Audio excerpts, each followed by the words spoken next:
नमस्कार, मैं हूं Pankaj Srivastava. Media Vigil NewsClick में आपका स्वागत है। आज हमारे साथ प्रख्यात रंगकर्मी, सामाजिक और राजनीतिक कार्यकर्ता और इसके अलावा दिल्ली विश्वविद्यालय में 40 बरस तक राजनीति विज्ञान पढ़ाने वाले शमसुल इस्लाम जी हैं। आपका बहुत बहुत स्वागत है। हम आज बात करना चाहते हैं आरएसएस पर, जो इस समय राष्ट्रवाद का झंडा बुलंद कर रहा है। आखिर उसका इतिहास क्या है, कैसे वो बना, उसकी क्या भूमिका रही स्वतंत्रता आंदोलन में।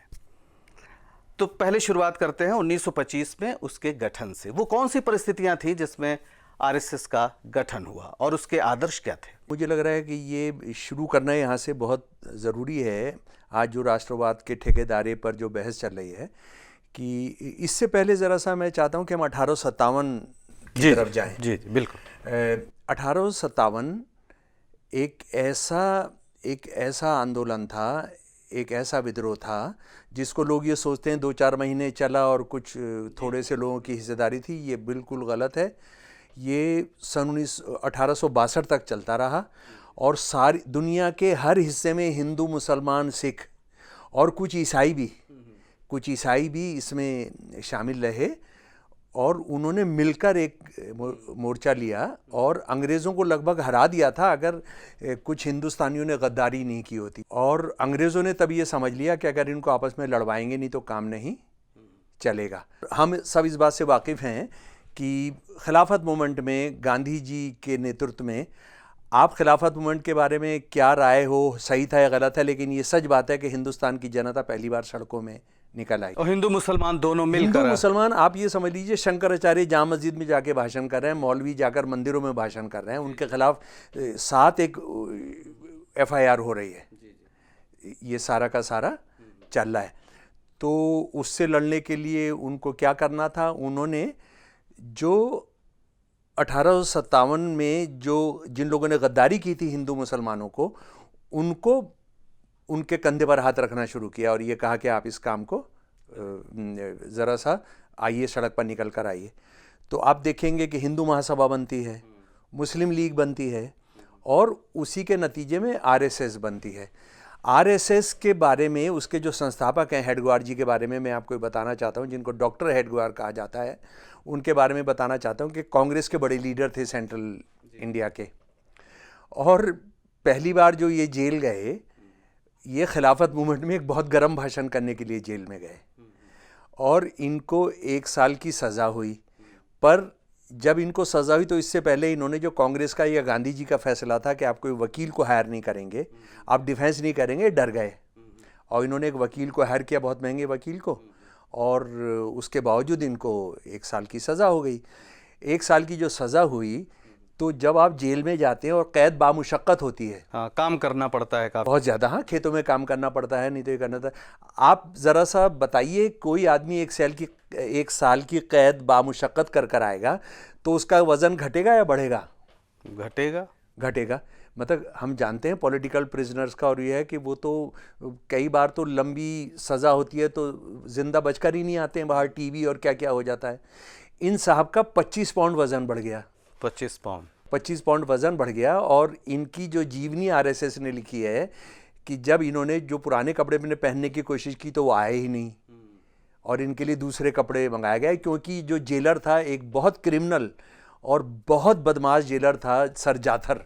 ये इनके साथ उनकी दोस्ती थी, तो जाहिर है ये वहाँ अपना लड्डू पूरी और वो खाते होंगे पराठा। ये तो मान लीजिए हेडगेवार का एक अपना हुआ कि उन जेल में उनका क्या रोल रहा, लेकिन बाहर निकलकर कांग्रेस के विचार से और गांधी के विचार से पूरी तरह अलग होकर एक अर्ध सैन्य संगठन, लगभग जो मतलब सैनिक प्रशिक्षण की बात कर रहा था, गणवेश उसने अपना बनाया। वो क्या वजह रही होगी? नहीं, वजह यही थी कि जो हिंदू मुसलमानों की एकता हो रही थी और वो एकता दमन के मुकाबले में टूटी थी, तो उस एकता को मजबूत करने के बजाय इस तरह के RSS से जुड़े हुए, जो बाद में RSS से जुड़े हिंदू महासभा के लोग डरपोक थे और ये भाग गए उस लड़ाई से, और उन्होंने कहा कि हमें मुसलमानों के साथ लड़ाई नहीं लड़ना, हमें सारे देश को आज़ाद नहीं कराना, हमें हिंदुओं को आज़ाद कराना है।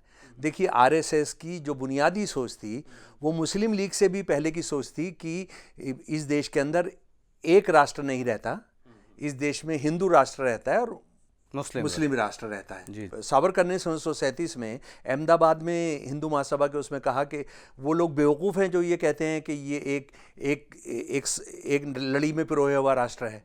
यहाँ पर दो प्रतिद्वंदी राष्ट्र हैं, एक हिंदू और एक, ये सावरकर ने कहा। सावरकर ने 1937 में कह दिया।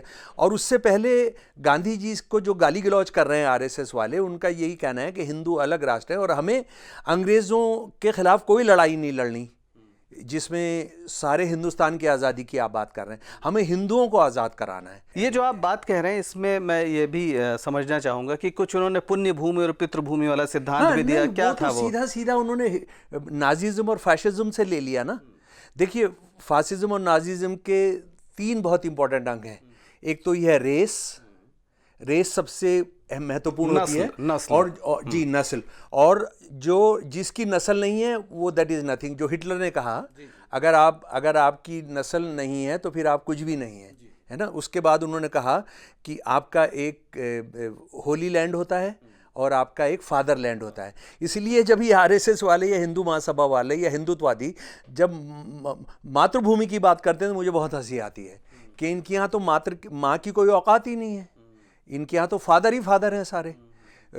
और उन्होंने ये बताया कि अगर आप संस्कृत बोलते हैं, अगर आपकी रगों में हिंदू खून है, अगर आपके होली लैंड इंडिया में है और आपका फादरलैंड इंडिया है तो आप हिंदू राष्ट्र का अंग है और आप हिंदुस्तान में रहेंगे। इसका मतलब मुसलमान और ईसाई जिनकी पुण्य भूमि बाहर है, भारत के बाहर है, वो तो भारतीय हो ही नहीं सकते। वो तो है ही, लेकिन उसके साथ ही साथ दलित बाहर हैं, औरत बाहर हैं।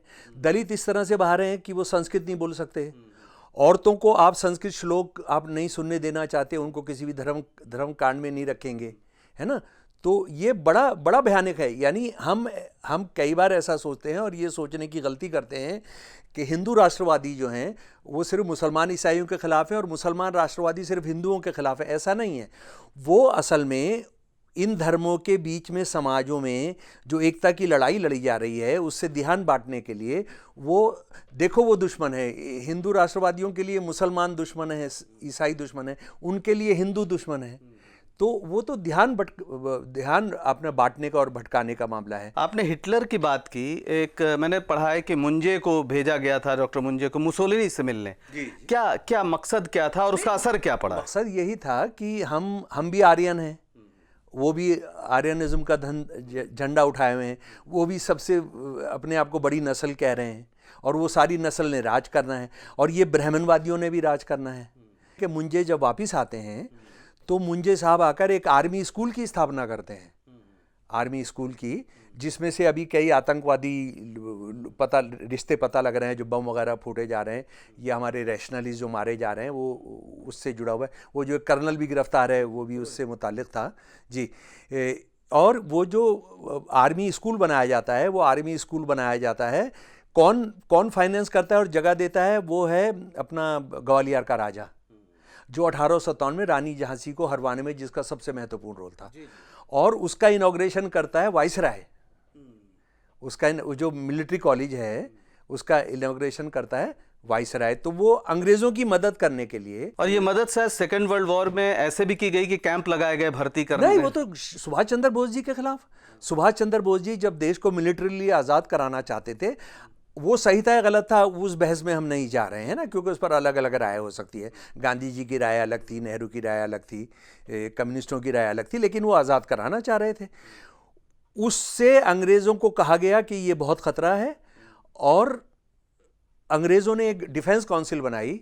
उस डिफेंस काउंसिल में वाइसराय उसका चेयरपर्सन था और सेक्रेटरी था उसका आर्मी कमांडर। मुस्लिम लीग तक ने उसमें जाने से मना कर दिया कि हम उसकी हिस्सेदारी नहीं करेंगे। सावरकर ने कहा कि हमारे फला आदमी को इसका आप एक वाइस बनाइए, उसका उप बनाइए। उन्होंने बनाया और सारे देश में हिंदू महासभा ने और आरएसएस ने मिलकर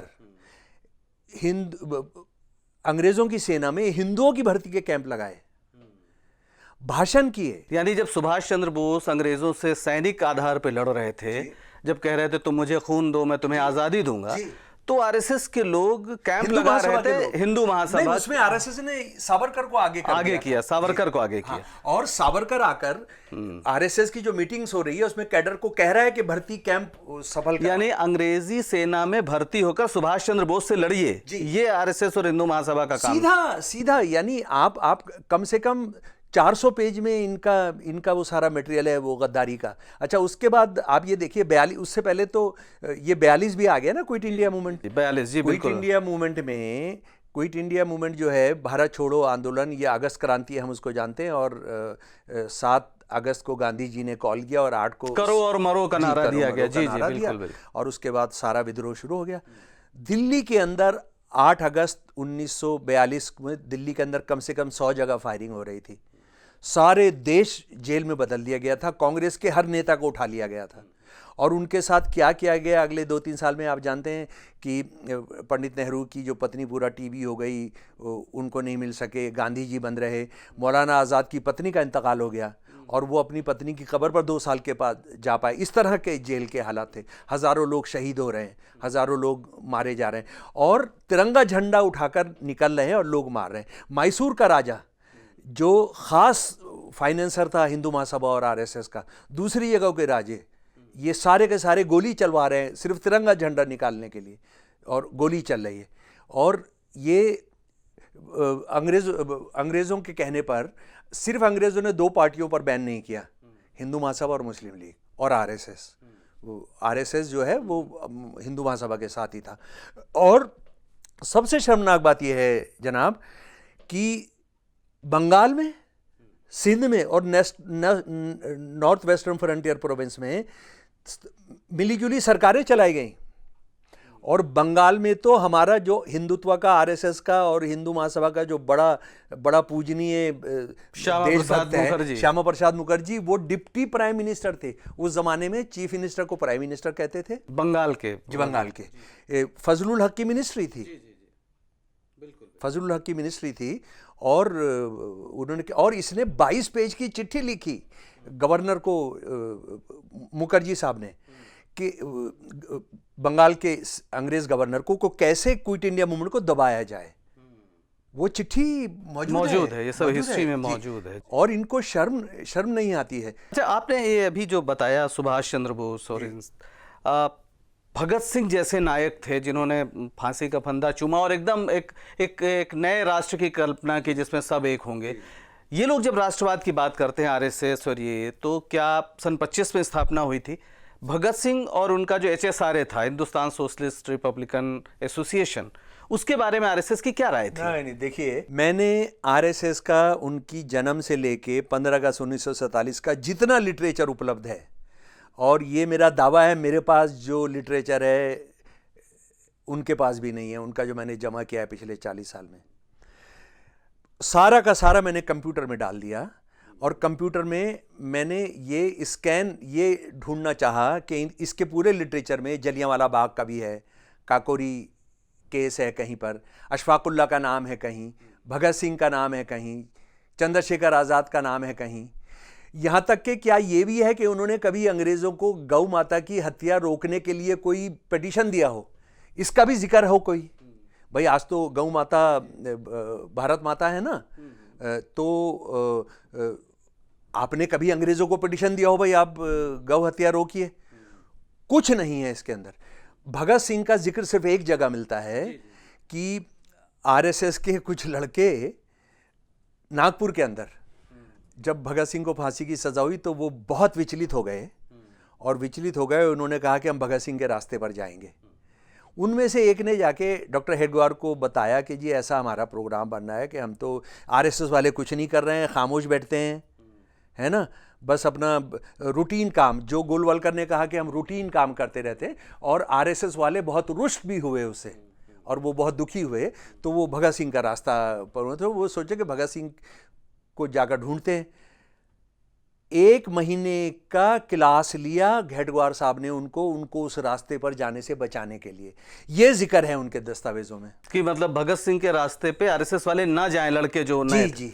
क्या क्यों भगत सिंह जैसे क्रांतिकारी के रास्ते से कि क्या तुम पागल हो, इसमें हिंदुओं को थोड़ी आज़ादी मिलेगी, इसमें तो पूरे देश को आज़ादी मिलेगी।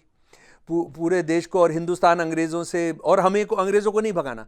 आरएसएस वालों ने, सावरकर और गोलवलकर ने साफ साफ कहा कि हम जो आज़ादी चाहते हैं उसमें अंग्रेज़ों के जाने ना जाने से हमारा कोई मतलब नहीं है। ये भी मैं बताना चाहता हूँ मुसलमानों के खिलाफ वो क्यों हैं, ईसाइयों के खिलाफ क्यों हैं। 99% हिंदुस्तान के मुसलमान और जो ईसाई हैं वो दलित हैं। अंग्रेज़, आरएसएस और ये सब लोग इस बात को जानते हैं कि ये धर्म बदलकर इन्होंने हमारे बराबर में सामाजिक एकता हासिल करने की कोशिश की है, और आज उनके दलित भी बराबरी मांग रहे हैं। हिंदू जो ये ब्राह्मणवादी जो हिंदू धर्म की कल्पना है वो उसमें चाह रहे हैं। यानी आपकी बात से एक सवाल ही निकल रहा, तो इसका मतलब फिर जब आज़ादी मिल रही थी और संविधान बन रहा था उसके बाद, तो आरएसएस ने उस संविधान को लेकर क्या कहा? उसमें तो गाली बकी। अच्छा, 26 नवंबर 1949 को भारत की संविधान सभा, बाबा साहब, नेहरू, सरदार पटेल, गांधी जी के नेतृत्व में जो संविधान बना उसको पास किया। 4 दिन के बाद इनका अंग्रेजी अखबार है ऑर्गेनाइजर, विदर किशोर एडिटोरियल लिखता है और कहता है हमको ये बिल्कुल नहीं चाहिए, हमको मनुस्मृति चाहिए। मतलब मनुस्मृति का मनुस्मृति चाहिए। और अगर मैं आपसे चाहता हूं, मनुस्मृति सब जगह है, और आजकल तो जब से अटल बिहारी वाजपेयी की सरकार आई थी इसके 20-20 रुपए के चीप एडिशंस मिल रहे हैं हर जगह, हिंदू विधि के नाम से मिल रहे हैं। आप इसको पढ़िए, क्या कह रहे हैं कि अगर कोई दलित, कोई शूद्र आपके बराबर में बैठ जाता है तो आप उसका नीचे का हिस्सा काट दीजिए। 14 अगस्त 1947 को भारत की आज़ादी की पूर्व संध्या पर ऑर्गेनाइजर फिर एक एडिटोरियल लिखता है, और तिरंगे झंडे के बारे में जो है मैं लगभग कोट कर रहा हूं, जो लोग किस्मत के दांव से सत्ता में आ गए हैं वो इस देश के हिंदुओं के हाथ में तिरंगा झंडा थमा दें, लेकिन हिंदू इसको कभी रिस्पेक्ट नहीं करेंगे, हिंदू इसको कभी इज्जत नहीं देंगे। और तीन का रंग, इसमें 3 रंग है, 3 का आंकड़ा अपने आप में अशुभ है और ये देश की साइकोलॉजी पर बहुत बुरा असर डालेगी। बहरहाल आज बीजेपी के लोग देश भर में तिरंगा यात्राएं निकाल रहे हैं, और आपने सुना जैसे शमसुल इस्लाम जी ने कहा कि तिरंगे को लेकर उनकी क्या राय थी। असल सवाल यही है कि भारतीय राष्ट्रवाद का आधार क्या होगा, संविधान होगा या फिर मनुस्मृति होगी। कुल मिलाकर आरएसएस की भूमिका कम से कम आज़ादी के आंदोलन में तो कहीं नहीं थी। एक ऐसा देश जिसमें सबको मिलकर रहना है, हिंदू, मुसलमान, सिख, ईसाई सबका देश है, ऐसा स्वतंत्रता आंदोलन के नायकों का मानना था। हम आज इस विषय पर आपके सामने ये सारी बातें लेकर इसलिए आए कि आप समझ सकें कि देश को किस ओर ले जाने की कोशिश हो रही है। आगे भी हमारा ऐसा प्रयास जारी रहेगा।